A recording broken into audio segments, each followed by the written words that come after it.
അസ്സലാമു അലൈക്കും വറഹ്മത്തുള്ളാഹി വബറകാതുഹു. അൽഹംദുലില്ലാഹി വഹ്ദ വസ്സലാത്തു വസ്സലാമു അലാ മൻ ലാ നബിയ ബഅദ അമ്മാ ബഅദ്. പ്രിയമുള്ള സഹോദരങ്ങളെ, സുഹൃത്തുക്കളെ, ഒരു അറഫാ ദിനവും കൂടി നമ്മിലേക്ക് സമാഗതമാകുകയാണ്. അല്ലാഹു സുബ്ഹാനഹു വ തആല തൻ്റെ ദാസന്മാർക്ക് ധാരാളം ഔദാര്യം ചെയ്ത ഒരു ദിനമാണത്. ഒരുപാട് പ്രത്യേകതകളാൽ റബ്ബു സുബ്ഹാനഹു വ തആല ആദരിച്ച ദിനം. അങ്ങനെയുള്ള ആ ദിനത്തെ സംബന്ധിച്ച് വളരെ അനിവാര്യമായും നമ്മൾ അറിയേണ്ട ചില സുപ്രധാനമായ കാര്യങ്ങളാണ് ഈ സന്ദർഭത്തിൽ നിങ്ങളെ ഓർമ്മപ്പെടുത്തുവാൻ ആഗ്രഹിക്കുന്നത്. പവിത്രമായ 4 മാസങ്ങളിലെ ഏറ്റവും സുപ്രധാനമായ ദിനങ്ങളിൽ ഒന്നാണ് അറഫാ ദിനം എന്ന് നമ്മൾ മനസ്സിലാക്കണം. നമ്മുടെ ആരാധനകൾക്ക് കൂടുതൽ പ്രതിഫലം ലഭിക്കുന്ന ദുൽഹിജ്ജയിലെ ആദ്യത്തെ 10 സുപ്രധാനമായ ഒരു ദിനം. അല്ലാഹു സുബ്ഹാനഹു വ തആല അവൻ്റെ ഖുർആനിൽ ഒന്നിലധികം തവണ സത്യം ചെയ്തു പറഞ്ഞ ഒരു ദിനമുണ്ട്. ആ ദിനമാണ് സഹോദരങ്ങളെ വരാനിരിക്കുന്ന അറഫാ ദിനം. മാത്രവുമല്ല, അല്ലാഹു അവൻ്റെ അനുഗ്രഹവും ഈ സത്യദീനും ഈ ഉമ്മത്തിൻ്റെ മേൽ പൂർത്തീകരിച്ച ദിനം അതേതാണ്? അത് അറഫാ ദിനത്തിലായിരുന്നു. മഹാനായ റസൂലുള്ളാഹി സ്വല്ലല്ലാഹു അലൈഹി വസല്ലം പറഞ്ഞു, അറഫാ ദിനം എന്ന് പറഞ്ഞാൽ പാപമോചനത്തിൻ്റെയും നരകമോചനത്തിൻ്റെയും ദിനവും കൂടിയാണ്. ആയിഷ റളിയല്ലാഹു അൻഹ റസൂലുള്ളാഹി സ്വല്ലല്ലാഹു അലൈഹി വസല്ലമയിൽ നിന്ന് ഉദ്ധരിക്കുന്ന ഒരു പ്രവാചക വചനത്തിൽ കാണാം.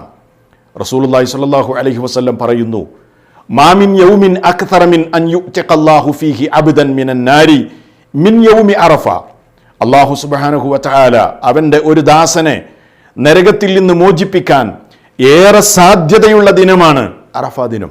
അപ്പം നരകമോചനത്തിൻ്റെ ദിനമാണ്. മാത്രവുമല്ല, വ ഇന്നഹു ലയദുനു, അല്ലാഹു തൻ്റെ ദാസന്മാരോട് അടുത്തു വരും. സുമ്മ യുബാഹി ബിഹിമുൽ മലായിക, പിന്നെ അവരെ സംബന്ധിച്ച് അല്ലാഹു തൻ്റെ മലക്കുകളോട് പ്രശംസ പറയുന്ന ദിനമാണ് സഹോദരങ്ങളെ അറഫാ ദിനം. കഴിഞ്ഞിട്ടില്ല. നമ്മുടെ പ്രാർത്ഥനകൾക്ക് ഉത്തരം ലഭിക്കുന്ന ഒരു ദിനവും കൂടിയാണ്. റസൂലുള്ളാഹി സ്വല്ലല്ലാഹു അലൈഹി വസല്ലം പറഞ്ഞു, ഖൈറു ദുആഇ ദുആഉ യൗമി അറഫ, ഏറ്റവും നല്ല ദുആ, ഏറ്റവും നല്ല പ്രാർത്ഥന അറഫാ ദിനത്തിലെ പ്രാർത്ഥനയാണ് എന്നാണ് നബി സല്ലല്ലാഹു അലൈഹി വസല്ലം പറഞ്ഞത്. മാത്രവുമാണോ? അല്ല. ഏറ്റവും പ്രധാനപ്പെട്ട ഒരു കരാറ് അല്ലാഹു സുബ്ഹാനഹു വ തആല ആദം സന്തതികളിൽ നിന്ന് വാങ്ങി. ആ കരാർ ഏതായിരുന്നുവെന്നോ? അവനെയല്ലാതെ മറ്റൊരാളെയും ആരാധിക്കരുത് എന്ന കരാറായിരുന്നു. ആ കരാറ് വാങ്ങാൻ വേണ്ടി അല്ലാഹു തെരഞ്ഞെടുത്ത ദിവസം അറഫാ ദിനമായിരുന്നു. സുഹൃത്തുക്കളെ, ഈ പ്രത്യേകതകളൊക്കെ ഉള്ള ഒരു ദിനമാണ്, മഹനീയമായ ദിനമാണ് നമ്മിലേക്ക് 1-2 ദിവസങ്ങൾ കഴിഞ്ഞാൽ വരാനിരിക്കുന്നത്. അതുകൊണ്ട് ആ ദിവസത്തെ നമ്മൾ ആദരിക്കണം. ആ ദിവസത്തെ ആദരിച്ചുകൊണ്ട് നോമ്പെടുക്കണം. വളരെയധികം പ്രതിഫലമുള്ള ഒരു നോമ്പാണ് അറഫാ ദിനത്തിലെ നോമ്പ്. ദുൽഹിജ്ജ 9 ഹജ്ജിന് പോകാത്ത മുഴുവൻ മുസ്ലിമീങ്ങൾക്കും ആ ദിവസത്തിൽ നോമ്പെടുക്കുക എന്നത് വളരെ പുണ്യമുള്ള ഒരു കാര്യമാണ്.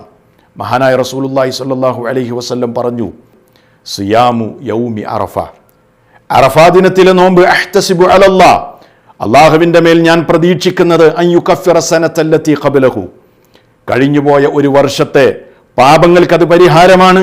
വസ്സനതല്ലതി ബഅദഹു, ഇനി ശേഷമുള്ള മറ്റൊരു വർഷത്തെ പാപങ്ങളും പൊറുക്കാൻ അത് കാരണമായി തീരുമെന്നാണ് ഇമാം മുസ്ലിം റിപ്പോർട്ട് ചെയ്ത പ്രവാചക വചനത്തിൽ നമുക്കിത് കാണാൻ കഴിയും. അതുകൊണ്ട് സഹോദരങ്ങളെ, ആരും അറഫാ ദിനത്തിലെ നോമ്പ് പാഴാക്കരുത് എന്നാണ് ഈ സന്ദർഭത്തിൽ എനിക്ക് സൂചിപ്പിക്കാനുള്ളത്. ഇത് പറയുമ്പോൾ ചില സുഹൃത്തുക്കൾക്കെങ്കിലും സംശയമുണ്ടാകും, എന്നാണ് ആ നോമ്പെടുക്കേണ്ടത് എന്ന്. നാട്ടിലെയും സൗദിയിലെയും മാസപ്പിറവി വ്യത്യസ്തമായി വന്നാൽ പലരുടെയും ഒരു സംശയമാണത്. ഇവിടെ നമ്മൾ മനസ്സിലാക്കേണ്ടത്, ഇത് ഫുഖഹാക്കൾക്കിടയിൽ അഭിപ്രായ വ്യത്യാസമുള്ള ഒരു വിഷയമാണ്. അതുകൊണ്ട് തന്നെ ഈ വിഷയത്തിൽ അനാവശ്യമായ തർക്കങ്ങൾ ഉണ്ടാകരുത്. അത് നമ്മൾ ഒഴിവാക്കണം.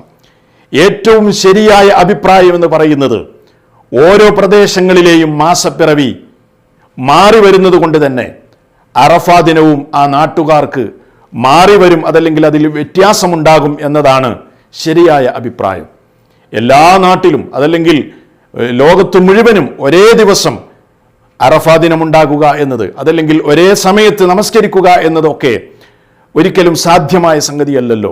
അതുകൊണ്ട് നമുക്കെന്നാണോ ദുൽഹിജ്ജ 9 സമാഗതമാകുന്നത് അന്നാണ് നമ്മൾ അറഫാ ദിനത്തിൻ്റെ നോമ്പ് അനുഷ്ഠിക്കേണ്ടത് എന്നതാണ് ഈ വിഷയം ചർച്ച ചെയ്തുകൊണ്ട് മഹാന്മാരായ പണ്ഡിതന്മാർ ഏറ്റവും ശരിയായ അഭിപ്രായമായി രേഖപ്പെടുത്തിയിട്ടുള്ളത്.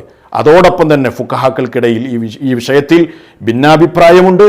അനാവശ്യമായ തർക്കങ്ങളും അതേപോലെ തന്നെ അഭിപ്രായ വ്യത്യാസങ്ങളുമൊക്കെ ഈ വിഷയത്തിൽ വലിച്ചിഴക്കാതെ അതൊക്കെ ഒഴിവാക്കി ഈ പുണ്യമുള്ള വളരെയധികം പുണ്യമായ ഈ നോമ്പ് അതെടുക്കാൻ നമ്മളെല്ലാവരും ശ്രമിക്കുക. അല്ലാഹു സുബ്ഹാനഹു വ തആല നമ്മിൽ നിന്ന് അത് സ്വീകരിക്കുമാറാകട്ടെ. വസ്സലാമു അലൈക്കും വറഹ്മത്തുള്ളാഹി വബറകാതുഹു.